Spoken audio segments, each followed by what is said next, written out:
sua casa, louvando ao Senhor junto conosco, adorando juntos. Que bom que nós estamos juntos em mais uma vez, em mais uma noite, em mais um culto, para bendizermos ao Senhor juntos, para adorarmos ao Senhor juntos, a esse Deus, a esse Jesus, que na cruz do Calvário tem conquistado para nós muitas coisas, a esse Deus, a esse Jesus, que na cruz do Calvário tem conquistado salvação, libertação, restauração, perdão para a nossa vida, a esse Deus que muito tem sobre a nossa vida. Se você puder, querido, abra sua Bíblia aí comigo, livro de Números e também Evangelho de João. Antes de nós lermos, hoje nós celebramos também, além da Páscoa, as duas datas casaram hoje, digamos. Nós celebramos também como igreja metodista o dia do pastor ou da pastora metodista. E logicamente eu quero louvar a Deus por cada colega pastor, por cada colega pastora aqui no distrito de Pádua, na região, ao longo do Brasil, enfim. Mas de forma especial, claro, eu quero louvar a Deus pela vida da pastora Cecília, eu quero louvar a Deus pela vida do pastor Felipe, nos bastidores aqui.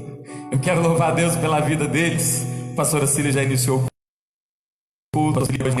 Eu quero louvar a Deus pela vida deles, quero louvar a Deus por essa equipe pastoral que somos, por aquilo que Deus tem gerado em nós e por toda a expectativa que Ele tem trago sobre o nosso coração. E é uma alegria partilhar dessa equipe, é uma alegria ser parte dessa equipe. Eu louvo a Deus pela vida dos dois no nome de Jesus. Abra sua Bíblia comigo, livro de Números, capítulo de número 9. Números, capítulo de número 9. O verso de número 2 diz assim: celebrem os filhos de Israel a Páscoa no tempo determinado. E o verso 4: disse, pois, Moisés aos filhos de Israel que celebrassem a Páscoa. Agora caminhe comigo, por favor, ao Evangelho de João. João, capítulo de número 1. Evangelho de João, capítulo de número 1. Apenas um verso, o verso de número 29, que diz assim: no dia seguinte, João viu a Jesus que vinha para ele e disse: eis o Cordeiro de Deus que tira o pecado do mundo. Nós celebramos no dia de hoje a Páscoa, a ressurreição de Jesus. Obviamente nós podemos falar da Páscoa judaica no Antigo Testamento ou da Páscoa cristã no Novo Testamento. Desde o Antigo Testamento, a Páscoa é a passagem da escravidão para a liberdade, a passagem do cativeiro para a libertação. A primeira Páscoa, o povo de Deus era escravo nas mãos de Faraó. O povo estava cativo no Egito. Deus havia feito por intermédio de Moisés algumas tentativas em que Faraó deixasse o povo ir, em que o povo fosse liberto, mas Faraó endurecia o coração, e Deus manda então 9 pragas ao Egito, a fim de que Faraó pudesse libertar o povo e deixar o povo ir em direção a Canaã, em direção à promessa de Deus, em direção à terra prometida. Porém, a 9ª praga é quando o povo precisa matar o cordeiro, passar o sangue nos umbrais das portas, para que o primogênito não fosse morto quando o anjo da morte passasse. Após essa praga, Faraó então decide deixar o povo ir. Vem todo o episódio do Mar Vermelho e toda a história que nós conhecemos. Mas o fato da saída do povo é que nós celebramos a Páscoa, a libertação do povo. Mesmo depois de toda a resistência de Faraó, ele deixa então o povo de Deus ir, o povo de Deus seguir, e eu insisto, em direção a Canaã, em direção à terra prometida. No texto, Moisés reforça essa ordem de que a Páscoa fosse celebrada, e é o que nós fazemos hoje. Nós celebramos a Páscoa, não mais exclusivamente no viés do Antigo Testamento, da libertação física do povo que estava cativo numa terra e agora estava deixando aquela terra, mas a libertação espiritual também. Mas ainda pensando na Páscoa do Antigo Testamento, enquanto do lado de dentro o povo estava trancado nas suas casas, do lado de fora a morte assolava várias famílias. Havia muito choro, havia muito desespero, porque diz a Bíblia que praticamente todas as casas alguém morreu naquele dia.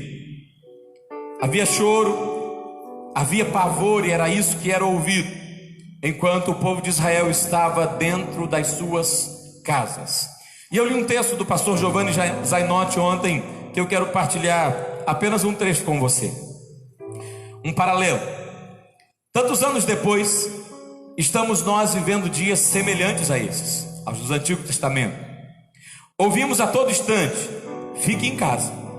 Do lado de fora, o choro de infelizmente tantas famílias espalhadas pelo mundo. Dentro de casa, a nossa oração, para que de fato Deus marque os nossos umbrais com o sangue e que nos guarde. O clamor para que a praga não nos pegue. Como cristãos, cremos que Jesus é a nossa Páscoa, é o Cordeiro de Deus que tira o pecado do mundo. E a Páscoa chegou. E a grande pergunta que fica para nós nesse tempo é: aonde está o Cordeiro? Porque não existe Páscoa sem o Cordeiro. No Antigo Testamento, o Cordeiro foi morto, o sangue foi passado nas portas ou nos umbrais das portas.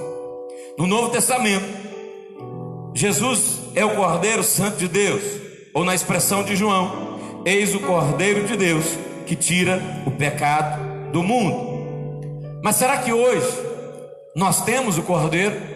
Não existe Páscoa sem o Cordeiro, não existe celebração da Páscoa sem que nós tenhamos um Cordeiro. E talvez essa seja a nossa maior crise. Talvez a ausência do Cordeiro seja a nossa maior crise. Talvez muita gente fez churrasco no dia de hoje, talvez até não devendo fazer. Talvez muita gente celebrou de muitas formas hoje a Páscoa, mais por uma tradição do que por uma verdade, mais por um costume do que a realidade de fato daquilo que se celebra, de tudo aquilo que de fato Jesus conquistou na cruz, como nós acabamos de cantar. A igreja estava comemorando a Páscoa, mas talvez nós também muitos anos comemoramos a Páscoa sem o Cordeiro. Festas, celebrações, teatros, cantatas, palavras, mas e o Cordeiro? Talvez de fato o desejo de Deus fosse esse. E eu queria que você olhasse como está o templo da sua igreja. Eu queria que você olhasse da sua casa. E eu queria que você lembrasse desse ambiente que há um tempo você não vem. E esse ambiente tem estado assim. Nós temos estado aqui cultuando ao Senhor, louvando ao Senhor, mas esse é o ambiente que você vê. Um ambiente de cadeiras vazias, um ambiente sem ninguém. O templo está vazio, porque a igreja foi retirada para suas casas. Porque a semelhança do Antigo Testamento, o povo está em casa, o templo está vazio. E esta é a Páscoa de templos vazios. Não temos teatros, celebrações, festas, cantatas. Talvez realmente tivéssemos que voltar para dentro das nossas casas, sem luzes, sem cantatas, sem teatro, sem grandes estruturas. O templo está vazio, as nossas casas estão cheias, mas e como está o nosso coração?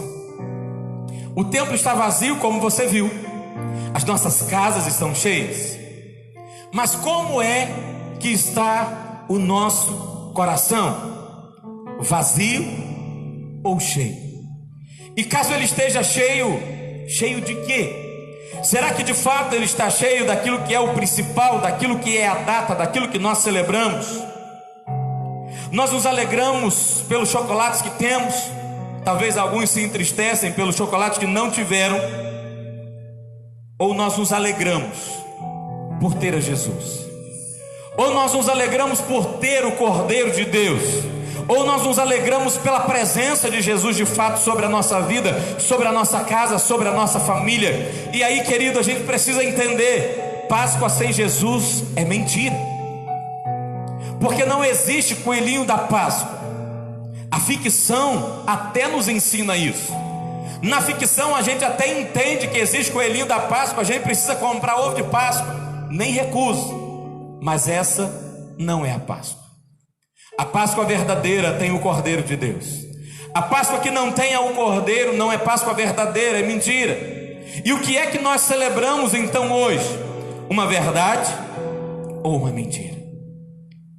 A resposta estará no motivo pelo qual você celebrou hoje, no motivo pelo qual você viveu hoje. Isso fará da Páscoa uma verdade ou uma mentira para cada um de nós, independente de cristãos ou não cristãos.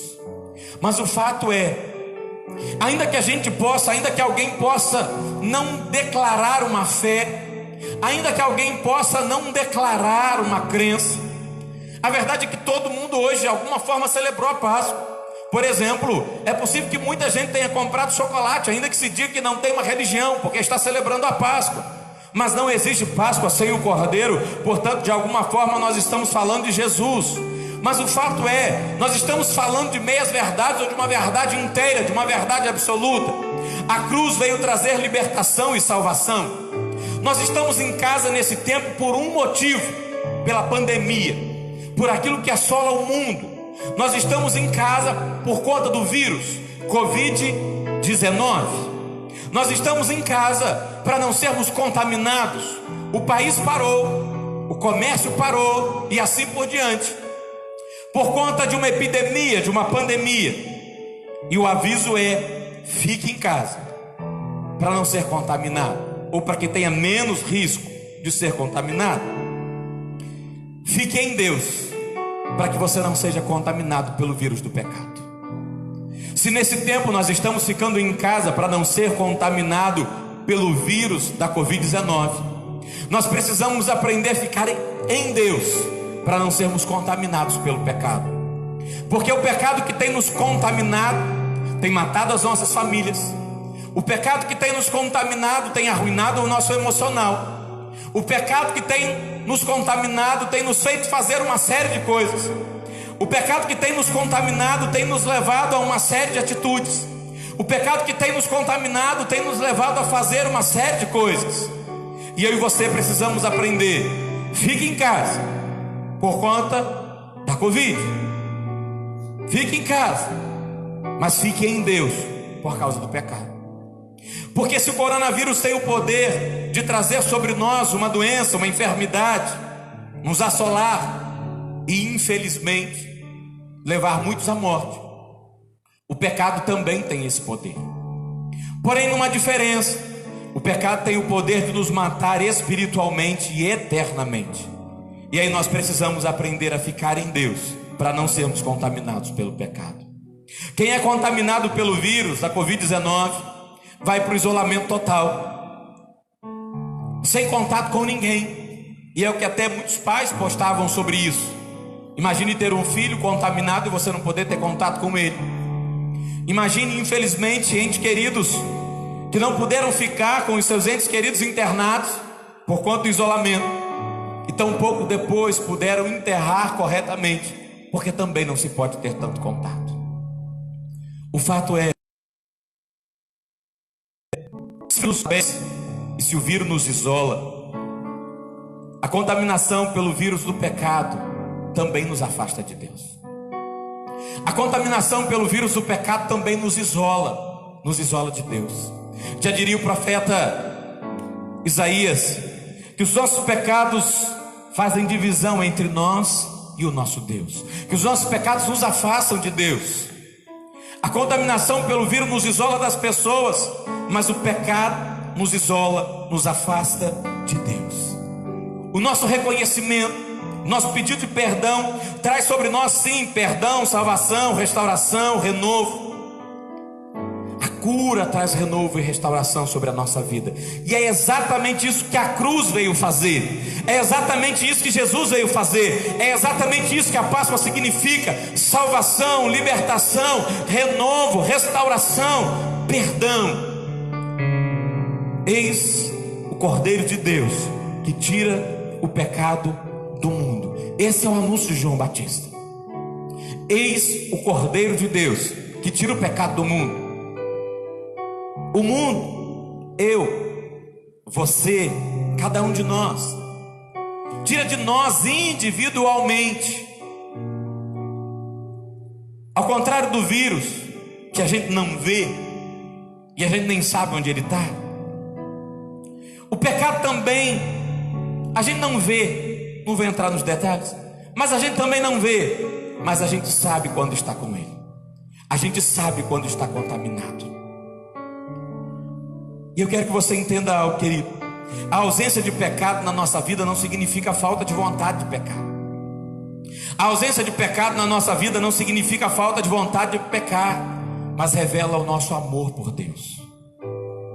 A ausência de pecado não é falta de vontade, é revelação de quem nós amamos mais do que o pecado. É entendimento de quem nós amamos mais do que pecar. A falta de pecado não é ausência de tentação. Nós não deixamos de pecar porque não estamos sendo tentados, mas é convicção de propósito. Não ceder à tentação do pecado é convicção de propósito. Por exemplo, nesse tempo a gente é ensinado que a gente deve se cumprimentar assim. E aí rolam muitas brincadeiras nesse tempo. Aliás, o brasileiro é criativo nessas horas. A gente já viu muita coisa que dá para rir, mesmo em meio ao momento que nós vivemos. E aí a gente brinca que a gente não pode se abraçar, que não pode isso, que não pode aquilo. E obviamente são medidas de cuidado, são medidas preventivas, são medidas protetivas. E a gente até diz, mas é chato isso, não pode cumprimentar. Mas nesse tempo são medidas protetivas, são medidas de cuidado.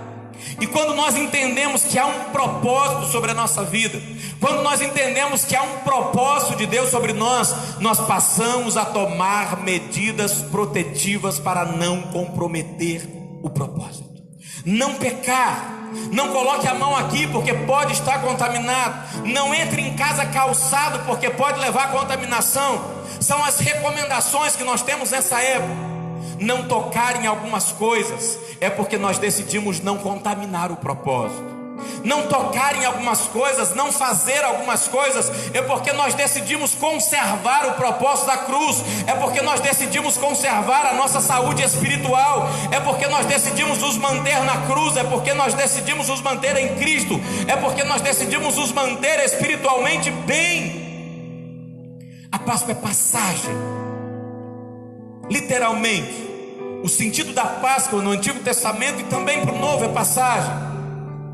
Passagem da morte para a vida, passagem do pecado para agradar a Deus. E a gente às vezes tem dificuldade, a gente usa muito a palavra santidade, que eu acho que eu até nem usei hoje ainda.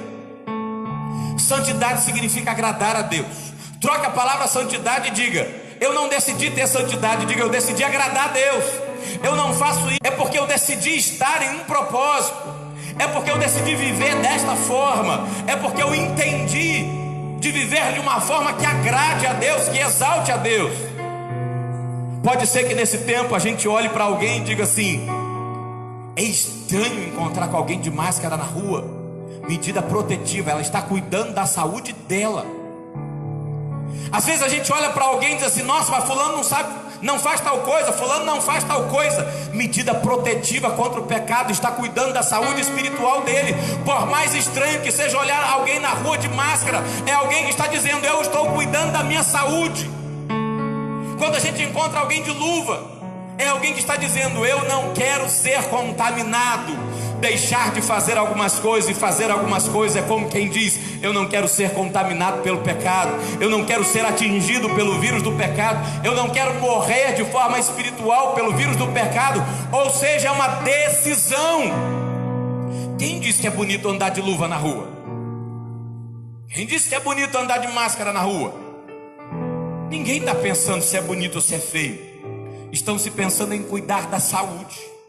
Quando nós pensamos na nossa vida com Deus, em amar a Deus, em agradar a Deus, em cumprir um propósito, nós não estamos pensando naquilo que os outros vão pensar. Nós não estamos pensando naquilo que os outros vão achar. nós decidimos cuidar da nossa saúde, nós decidimos cuidar de agradar a Deus, nós decidimos cuidar de amar ao Senhor. E aí sim, Páscoa é passar da morte para a vida. Daquilo que eu fazia, eu decidi parar de fazer. Daquilo que eu errava, eu decidi acertar. Ele é o Cordeiro de Deus que tira o pecado, e Ele venceu a morte e o pecado, e Ele deseja matar tudo que tem o poder de nos matar. Assim como o nosso desejo nesse momento é que o vírus suma,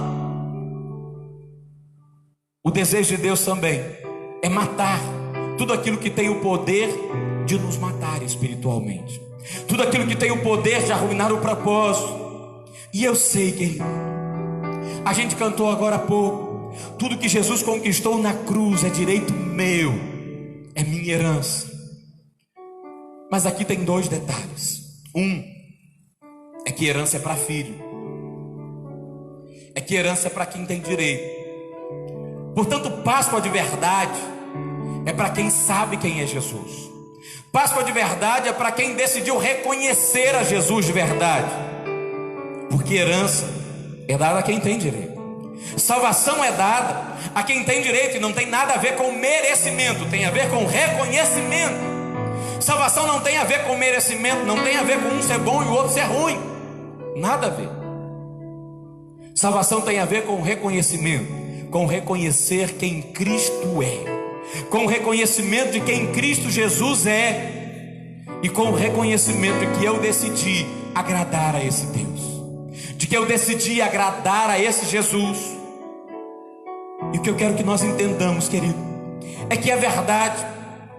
Jesus conquistou na cruz paz, Jesus conquistou na cruz amor, Jesus conquistou na cruz esperança, Jesus conquistou na cruz bondade, Jesus conquistou na cruz muitas coisas que nós dizemos nesse tempo, que Páscoa é paz, Páscoa é amor, que Páscoa é isso. Sim, esperança, especialmente nesse tempo.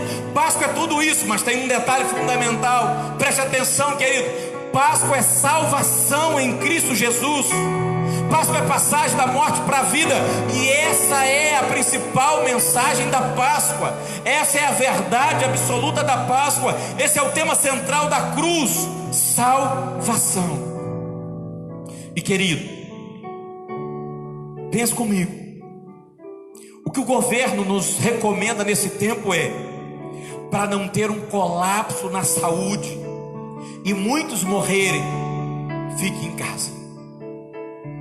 Para que não haja um colapso na saúde e um número muito maior venha a óbito, até porque não se haverá estrutura de saúde, estrutura hospitalar. Fique em casa. Mesmo que a economia passe por muitas dificuldades, mas é medida protetiva para salvar vidas. Então fique em casa. É isso que nós estamos ouvindo há um mês. O nome disso é renúncia. Nós estamos renunciando a sair de casa, nós estamos renunciando a andar na rua normalmente, nós estamos renunciando a aglomerações, como você viu o templo vazio. Vire a câmera de novo. Como você vê o templo vazio, o nome disso é renúncia. Você decidiu ficar em casa, e o templo está vazio num domingo à noite, no domingo de Páscoa, porque nós decidimos ficar em casa, em atitude de renúncia. Nós estamos renunciando a alguns direitos.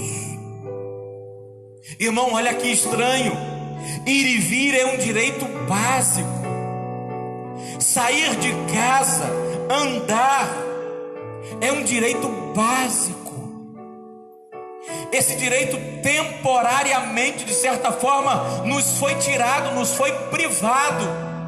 O nome disso é renúncia, pensando no bem coletivo, pensando num bem maior. Querido, quando nós fazemos muitas coisas para agradar a Deus, o nome disso é renúncia. É a mesma coisa Quando nós deixamos de fazer uma série de coisas para agradar a Deus, o nome disso é renúncia. Nós estamos pensando num bem maior, nós estamos pensando no nosso amor a Deus, nós estamos pensando em agradá-lo, nós estamos pensando em cumprir o propósito. Querido, nós estamos renunciando por um bem maior. Eu deixei de beber, é renúncia. Eu deixei de prostituir, é renúncia. Eu deixei de usar droga, é renúncia. Essas coisas todas eu não vou discutir que possam ser boas, mas são maléficas. Renunciar a todas elas é uma escolha para se ter uma família melhor. O nome disso é renúncia por um bem maior. E o que a cruz representa para nós? Renúncia. Quando Jesus vai para a cruz, ele está renunciando a si mesmo para um bem maior. Quando Jesus vai para a cruz, ele está renunciando o seu próprio bem para que eu pudesse ser salvo, para que Fabrício pudesse ser salvo, para que o Mateus pudesse ser salvo, para que você, a sua casa, a sua família pudesse ser salvos. Quando Jesus vai para a cruz, ele está praticando a renúncia. Quando nós nos abstemos de uma série de coisas, quando nós renunciamos a uma série de coisas, nós estamos fazendo uma escolha benéfica. Isto é Páscoa. Isso é Páscoa. E querido, preste atenção. Olhe para mim. O templo está vazio. A igreja não está reunida aqui. A igreja está em casa. Mas a igreja vai voltar a se reunir. A igreja vai voltar a estar aqui. O tempo mau vai passar. O vírus vai passar em nome de Jesus. A praga vai cessar, usando a expressão da Páscoa do Antigo Testamento. Nós vamos voltar ao normal. Mas ei, querido, preste atenção em nome de Jesus. Eu espero que as coisas voltem ao normal, mas nós não voltemos normais. Que nós voltemos diferente, porque nós tenhamos aprendido muita coisa nesse tempo. Querido, a igreja vai voltar a se reunir no templo. A igreja vai voltar a estar no templo. E a questão básica é: como nós vamos voltar? Como nós estaremos aqui? Hoje pela manhã, a pastora Cecília já mencionou, nós tivemos um tempo de carreata. Obviamente não reunimos tanta gente, não levamos a igreja toda, mas nós tivemos um tempo de carreata, um tempo de celebrar Jesus, um tempo de declarar a vitória da cruz, um tempo de declarar que porque Ele vive nós temos esperança, que porque Ele vive nós cremos no amanhã, que porque Ele vive nós cremos esse tempo mal vai passar. E foi top. Eu louvo a Deus pela carreata hoje de manhã, orando pela nossa cidade, abençoando a nossa cidade, trazendo um pouco de alegria nesse tempo. E eu louvo a Deus por isso, louvo a Deus pela vida dessa igreja. É a Páscoa de templos. É a Páscoa sem cantada, sem peça, sem encenação, sem templo cheio. Mas querido, a igreja está em casa. A igreja está longe de acabar. Ela nunca vai acabar. A igreja só deixou de se reunir nesse espaço que nós chamamos de templo.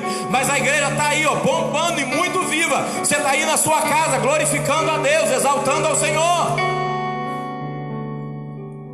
Mas querido, hoje quando nós estávamos na carreata, você via pessoas, nós víamos pessoas. Quando você olhava algumas pessoas, o que é que elas pensavam sobre você? E aí você pode dizer assim: pastor, ninguém tem nada para a minha vida. É verdade. E aí você pode dizer assim: as pessoas julgam muito, cidade pequena, então também pode ser que seja verdade. Mas esqueça as pessoas. Esqueça todo mundo. Olhe para Deus.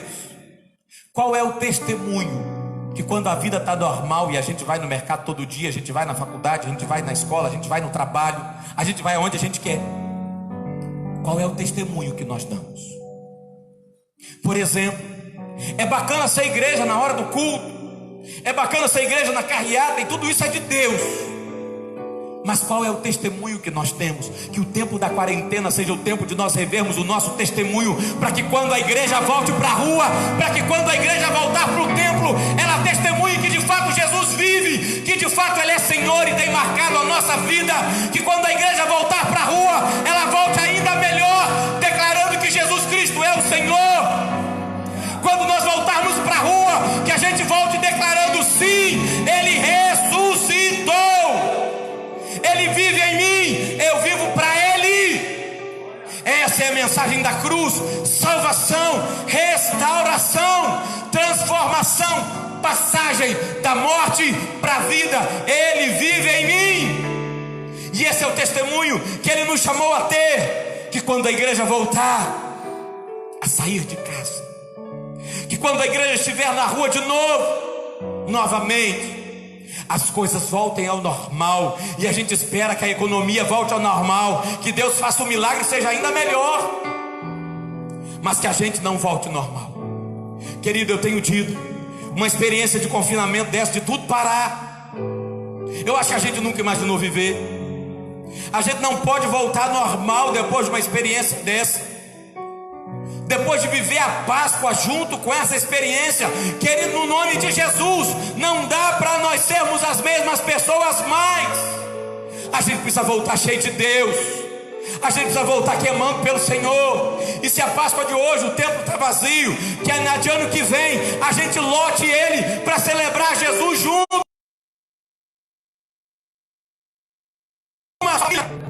Seja o tempo de nós orarmos por pessoas, seja o tempo de nós evangelizarmos pessoas, que seja o tempo da gente falar de Jesus. E que quando a gente saia de casa, que quando a gente voltar para a rua, a gente fale ainda mais, a gente declare ainda mais, porque a nossa renúncia é por amor a Ele, porque a nossa renúncia é pela nossa saúde espiritual, porque a nossa renúncia é para glorificar a Ele, porque a nossa renúncia é para exaltar a Ele, porque a nossa renúncia é para dizer: Jesus Cristo vive, Ele ressuscitou, e mais do que isso, Ele vive em mim. Sabe por quê, querido? Quando nós estamos dentro de casa, em quarentena, quando nós estamos no templo, quando nós estamos andando na rua, na vida normal, sem esse tempo, nós precisamos ser pequenos cristos. Cristão é ser um pequeno Cristo. Cristão é testemunhar de Jesus, é falar de Jesus, é declarar de Jesus. E querido, quando isso tudo passar, porque vai passar, que eu e você voltemos ainda mais firme com Jesus. Depois de um tempo de termos orado mais, porque a gente agora está com um pouco mais de tempo, que a gente volte ainda mais joia, que a gente volte ainda mais tinindo com Jesus, que a gente volte ainda mais inflamado, ainda mais incendiado. Essa é a mensagem da cruz: libertação. Querido, decida viver em Jesus, decida viver para Jesus, decida amar o Senhor de todo o teu coração. Essa é a mensagem da cruz. Decida viver por Ele, decida amar a Ele, decida estar em Jesus, decida permanecer em Jesus. Querido, o que é que a ressurreição significa para nós? O que é que a ressurreição significa para você? O que é que a Páscoa significa para você? Um dia ou uma nova vida? O que é que a Páscoa significa para nós? O que é que a Páscoa significa para você, querido, querido? O que a Páscoa significa para nós? Um dia ou uma vida? Se a Páscoa for só um dia, daqui a pouco será 23h59. Acabou a Páscoa. Ano que vem tem outra. Agora, se a Páscoa for uma nova vida, levante amanhã de manhã, celebrando novamente, porque Ele vive e Ele é a nossa Páscoa diariamente. Ele ressuscitou em nós. Ele foi para a cruz e Ele ficou na cruz para nos dar vida. Ele foi para a cruz para nos dar vida. Ele ficou na cruz para nos dar vida. Ele ressuscitou para nos dar vida. E se Ele ficou na cruz para nos dar vida, nós precisamos estar nele para usufruir dessa vida. Se Ele ficou na cruz para nos dar vida, nós precisamos estar nele para que essa vida se manifeste